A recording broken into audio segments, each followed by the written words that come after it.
Հայաստանի համար ես բազմից եմ ասել, Հայաստանը նախ եւ առաջ պետք է ինքը ուժեղանա։ Իսկ աքսիոմատիկ է, որ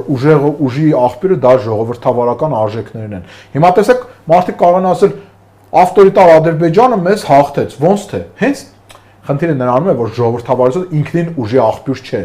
Այսինքն ավտոմատ դու ժողովրդավար ես, դա չի նշանակում, որ դու ուժեղ ես։ Այդ ժողովրդավարությունը քեզ շանս է տալիս ուժեղանալ, ուժի աղբյուր է։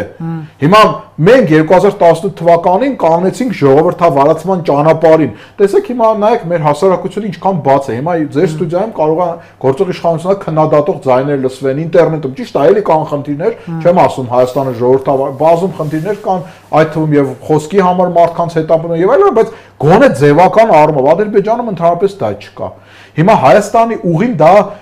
ժողովրդավարական արժեքների վրա ունեցած ձեռքբերումները կարողանալ ստեղծել իրական պետություն, այս ամեն ինչի կրիստալիզացման արդյունք, կոպիտ ասած ինչպես Իսրայելը, որը մի ձեռքով պատերազմ, մի ձեռքով ժողովրդավարություն, բայց այստեղ մի ուրիշ խնդիրներ առաջանում է, որովհետև այստեղ կան կոնկրետ անձած շահեր։ Հիմա դիմացի ընտրություններ են, մի մասը փորձում է պրոռուսականությունը, մի մասը հակառուսականությունը դարձնել առարկա, եւ մարդիկ կարիերա են անում, փողեր են աշխատում եւ հսկայական գործողությունների են դիմում,